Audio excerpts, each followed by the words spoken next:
Hi, everybody. Hello, I'm Ryan. I'm Bethany. And we are Ryan and Bethany Board Game Reviews. And today we're going to talk about Tiny Epic Mechs, and this is published by, of course, Gamelyn Games as a part of our series. We are talking about every single Tiny Epic game. All of them. All of them. And hopefully, by the end of the year, we will rank all of them. Yeah, we're about halfway through, so we've been having a lot of fun with these games because they are awesome, and this is no different. Some other games have these item meeples in line of games, which are these meeples that have kind of hands that you can put items inside of, which is a lot of fun. This uses those same meeples, only this time, those meeples, in addition to holding items, can fit inside of these mech suits, and then those mech suits can hold even more weapons, so you just have these huge, and by huge I mean tiny, cute little mechs stomping around the board, being all angry and holding a bunch of weapons. It was basically like a toddler throwing a temper tantrum. That's what this like, cute, a little adorable, and you think you're fighting all these bad guys. You have these awesome items, awesome weapons. There's a huge toy factor to this game. Let me show you what it looks like on the table. All right, here is our setup for Tiny Epic Mechs. Now this is on this really nice player mat. This does not come with the game as is. You can buy it separately, but I just don't want you to think that this actually fits all in the box. All right, there's a whole lot going on here, so kind of going to break down a little bit. Over here we have our basic weapons, our starting weapons. This one over here, this is our advanced weapons. We cannot use those right out of the gate, but we'll be able to get to them once we kind of upgrade our character. We have our personal player cards over here. These are going to be kind of, each one's going to have those kind of in front of them, but I've got them out right there so I can kind of show you some stuff. We've got a stat card for our mighty mech. That is that mech that's in the middle. We're going to have a chance to fight over that as the game goes on, and once someone achieves it, that's the card they're going to get to work with. And then up over here, we have our round tracker and our score tracker. Basic stuff going on over there. Now we start the game with a character. There's a ton of different characters to choose from, and they all have special abilities. There's just a billion of them. Alright, but I chose the Wasp. Now you can choose any one starting item that you want, any one of the basic items. She's got a sword in her hand there, so I chose a sword for our meeple there as well. Love these things. Alright, so then, as you can see, she's got two hands here. She's got a basic weapon and a basic weapon that she can hold. Right now, all we have is our energy sword in one of those hands. We can acquire another one to hold later on. But if you notice, none of them say advanced. You need to be able to flip her card over, get to the mech side, in order to be able to hold two basics plus two advanced weapons once you get to that point. We're not there yet. On our player card here, there's going to be stats involving our two different resources, our energy and our credits, as well as some kind of different rules on there as well. One thing to keep in mind before I put this away, in the very top left here, it kind of shows there's combat and what counters what. So for instance, a melee can counter an area weapon, area can counter a range, and range can counter melee. And all that means is that there's going to be two different abilities on each weapon, and if you use the item that counters the next or the previous weapon, you're able to use its secondary weapon. So for instance, we've got our sword here. If it's just, you do the weapon as normal, he does 1 damage and no special abilities. However, since this is a melee weapon, if it was countering an area weapon, you'd be able to do 2 damage instead, and it says the enemy loses 1 credit and 1 energy. So that's kind of what all the weapons have 2 different stages for. Alright, let me clear that off for now. Alright, so then we have the main part in the middle of the board. This is going to be where all the actions take place. Alright, so we have 2 different kind of tiles. We have tiles that have credits on them, and we have tiles that have energy on them. That's the green and kind of the blue there. And basically, they all have different numbers on them as well, 1 through 3. When it comes to acquiring resources from those, they all just kind of act as just a 1. However, when you are building either your mines or your turrets, the actual numbers do come into play. Also, we all start on our own individual kind of home base that has both credits and energy. And the middle spot as well, where that mech is, the mighty mech, that also is going to be a spot where you can get credits and an energy. Now you do start off the game with 1 mine, and they are numbered 1 through 4. And you get to choose which one you put down, and you put it down face down. So let's say we're going to put our 1 there on our home base. We think that hardly anybody's ever going to get there, and if they do, they'll get a small surprise, but we'll hold back some of the bigger ones for later on. All right, so how do we actually take the actions in the game? That's going to be our programming deck over here. I'll get to that in a minute. Basically, we have these 8 cards. They're all different. What you're going to do is you are going to play them down on your program board there, rotating them to actually have them be the effect they want them to be. So you have all different effects here, and you can rotate the card however you want it to be, and then with the cards that you don't use, you cover them up. So that way, one by one, we're going to take turns taking off the cards, revealing what it does, and perform that action. All right, let's talk about the different actions that we can take. All right, so first of all, there's these jump actions. This is the only card that can go diagonally, so that's really nice. And plus, there's no special ability that says no action, but at the end of wherever you land, you kind of see this double sword there. That's that counter ability. If there's someone is wherever you land, you're able to do that bottom ability on your weapon, even if it's not normally, you wouldn't be able to do the normal counter thing as usual. That's a nice way to get some damage out early.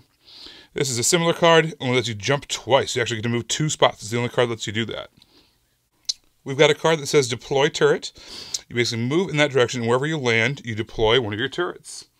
Now, to pay for that, you have to pay in whatever the spot you land on. Let's say it's a 3 spot. You have to pay 3 of the energy cost in order to place that there. So let's say we played that. We'd move ahead, and we place that there, and we'd have to pay, because we just landed on 1, we have to pay 1 credit. All right, so when you place one of these turrets, the turrets, basically what they do is they kind of provide some damage to your opponent. If your opponent walks onto a spot where you have a turret, basically they're going to get the number of damage based off of whatever the number on the tile is. In this case, it's 1. Then we also have our mines. But the mines, same thing, you're going to walk to wherever, in the direction you just have it put there, and you're going to put out one of your mines. Again, you're going to put those down face down with a number. So let's say we walked over here, and we're going to put that down. So what's going to happen is we have to pay with credits on those. And when someone walks onto one of your mines, the damage it does is equal to whatever tile you're on plus whatever the hidden number is. So it's going to be some really critical damage that you might do to your opponents. Now you might think the game's all about blowing people up with these mines and these turrets, but really there's another function they provide as well. So we have 2 cards that are collect.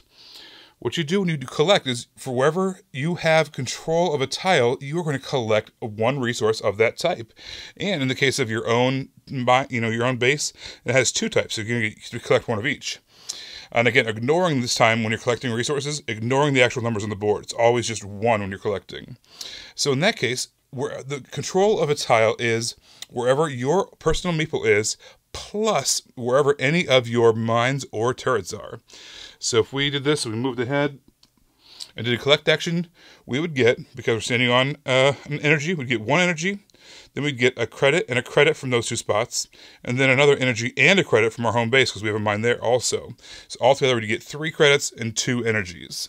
Well, why is that important? Well, because we can use those things to purchase. That's ultimately what we're trying to do here, is purchase some of these cool weapons. All the weapons over here, all the weapons over here, they all cost some combination between credits and energy. So you want to get as many resources as possible so that you can eventually get some cool weapons that are going to do some major damage. Also, you can do power-ups. Power-ups, first of all, allows you to heal. You can pay 1 energy to heal 2 hearts. But if you are full health, you can pay 5 credits to finally get into the question you've all been wanting to answer. When do we get to those mechs? It's right there. It's with that power-up action. Once you have 5 credits, pay that with a power-up action. You are going to be able to in your mech, and then you can start using those advanced weapons. So that's a whole lot about kind of what's going on and how to actually take your turns. But where do you get your points from? How do you actually win the game? All right, so you're going to get your points from a number of things. At the end of the 2nd, 4th, and 6th rounds, we're going to have a scoring phase. What's going to happen is all those mines, the mines do the most amount of damage. They give you the least amount of points. They're going to give you as many points as you have where they're at. So we've got a 2 there, and we've got a 2 there. So we would get 4 points from our mines. However, the turrets, they're going to give you double the spot they're on. They do less damage, but they get you more points. So it's kind of a trade-off. So in this case, it's sitting on our 1. Our turret there is, so we would get 2 points because it's double. You also get points for where your own character is at, and if you've managed to get into that mighty mech, you're going to get 3 points for having that at the end of those scoring phases. And by the way, how you get into that mighty mech is you have to be in your own personal mech suit or armor suit, and then get to that square where the mighty mech is, And as long as you have full health, you can just upgrade right there to the Mighty Mech. It's kind of a first come, first serve thing. And then you trade out your card for that card over there. You get all new health stats, all new special abilities. You can no longer hold basic cards, but you can hold 4 of the advanced weapons, which can be really, really strong. However, the one downside is you cannot heal while you're in the Mighty Mech suit, and therefore eventually you're going to probably lose that suit, but you're going to have some fun while it lasts. Another way to score points is by buying weapons. Even if you can't hold them, let's say you only have your main person without any upgraded mech suits or anything like that, all you can really use is basics. However, you can still buy the advanced ones because they're worth a ton of victory points. So for instance, this one over here, this one says it's going to cost you 3 credits and 0 energy. That's some pretty good damage, but it's worth 2 victory points. So you want to collect as many weapons as you can for the end game scenario. And by the way, there are actual little weapons for each individual card. There's tons of them, and they are spectacular. And I love loading up the meeples with those. The last way to get points is through combat. So if you walk into a space where someone else is, and you initiate combat, you're going to get a point. Now, what's going to happen is you're going to use your weapons. You're going to take turns using your weapons, kind of by rotating them to show that they've been used. And for all the damage that you do to your opponent, you're going to get points. Also, they're going to get points for damaging you as well, even if they're defending. But each weapon can only be used once, unless you have some special abilities, which I would recommend getting cards that let you do that because it's a lot of fun. But each weapon can only be used once, so eventually, when you can no longer do damage, you have to retreat. And if whoever retreats first, the opposite player is going to get a point.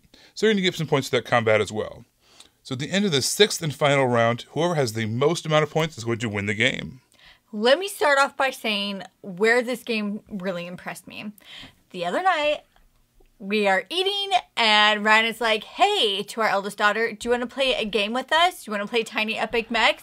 And she's like, sure. And I'm like, Ryan, I just don't think it's going to go well. And I even say, Ryan, you're going to get frustrated before the first turn is over. I said that. I actually said that. And boy, oh boy, was I ever so wrong. I am absolutely shocked by how well our daughter understood this. She just got it. She understood the programming aspect of it. She understood if something happened and all of a sudden there's a combat, what that meant later on for her if she was pushed to a different place and where she had to move after that. She understood it. Did she win? Not even close. But she did want to play it immediately when we were done. I think what helps with that, too, is kind of like I mentioned the toy factor of these item meeples and these mechs. She just had a great time equipping all these guys and having them run around the board. And, sometimes I was like, these are really, really thin plastic. And I was like, can I maybe be the one who takes off the items so we don't break them? And she's like, no, I got it. And I was like, okay. But she did great. It's just so much fun playing with these guys. It's just like playing with Lego guys or these toys. And the programming, I thought the programming would be more intense. It's a mechanism that she hasn't really explored too much, and she just got it. Maybe it's something in school, or maybe playing Robot Turtles or something. I don't know, but she just did a great job with that game. So the quality of the components, for being as small as they were, incredibly detailed, and looked great on the table. Even for my fat fingers, they were still able to be, they weren't too small to be able to be used, but it was, as always with these games, they did a great job of packing a whole lot of game into little tiny components. Okay, speaking of fat fingers, whenever anybody ever says anything about fat fingers, I always think of, I think it's Shrek 2 with the fairy godmother, and she says something like, don't you point those sausage fingers at me. And I always think of that. So if any of you guys have ever seen this and know what I'm talking about, can you please put it in the comments below, because I don't want to be alone because Ryan hates Shrek. I'm not a fan. It's probably because I am Shrek. I am the ogre of the family. Leave me alone. Just get off my property. Yeah, okay. So, anyway, I thought this game was really fun in just the mines and the turrets. Those are the only way, not the only way, those are the main way that you're going to get energy and tokens. What are they called? Credits. Credits. Yeah. Your two resources. Yeah, your 2 resources. And so sometimes you're placing these things out, trying to make sure that you can last, so you can get, a little bit of money out of them. But then somebody inevitably steps on it, and you're like, I understand this is bad for you and it hurts your health, but I wanted that money. And so it was really fun to try to like figure that out, try to place them in places that maybe people wouldn't get in, but you know, if they did and it hurt them, that was fine. But maybe you didn't even have the resources for it anywhere because now you had a fight and now you can't afford to do the things that you want to do. And I just thought with just those two things, it did a lot. I really think this game did a great job of balancing with the two major styles of games being, you know, the heavy thematic games as well as the kind of the Euro style resource management games. And this did a great job of kind of towing that middle of the line. You needed to spend actions and turns placing things that you could then turn into, you know, you use to, you know, get your resources, but then you also needed to be able to attack people. And sometimes you'd get points at the end of the round for having all these different mines and turrets out there. But then during the game, you'd get points for attacking people and being attacked. So you needed to have both aspects. You needed to have that resource management in order to get more weapons, you know, get the mechs, be able to heal up, all those different things. You needed resources for that, but you also needed to be able to attack to get a lot of points. So a really good hybrid game, you know. Yeah. You certainly went into it knowing this is going to be a combat-oriented game, but with resource management that I really enjoyed. So here's my nitpick of the game, and that is, so I like the equipment, right? It's so cute and fun to be able to put your little swords and your guns and your lasers on your dude. So you build up your mech, and then you build down your mech, and sometimes you can get in like the mega mech, whatever. The mighty mech. Mighty mech, right? So every time that happens, you have to take your meeple and put them in, which means you have to take the equipment off and then put the equipment on, and then take it off if you lose all your health, and then put the equipment back on. And I just, like I said, it's really a nitpicky thing, and it doesn't happen like every round or something like I'm making it seem like it does, but it happened enough to annoy me, and I think that's all I need to say.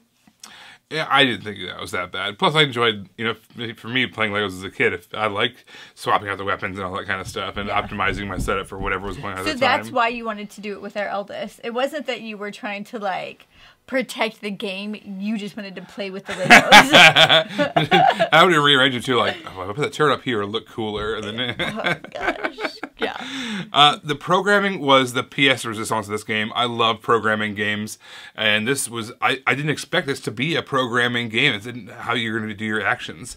But I loved how you could kind of rotate everything around and choose how you wanted it to be, and how you only had 8 cards to work with, but they did a fantastic job of making 8 cards feel like a whole deck of cards, you know, because of how you could rotate them around, how you could spin them, how you could choose which ones you were going to order and in which order you were going to do them in. I love programming games. This, you know, is fast becoming one of my favorite ones just because of how simple it was and how it integrated so well with the other mechanisms of the game. I think this game plays better at a higher player count. With 2 players, you might not even do any type of combat. With that said, at a higher player count, you could be like stuck in a corner trying to do your own thing, or even like not even intentionally just stuck in the corner, and other people are fighting and they're just getting so many points that way.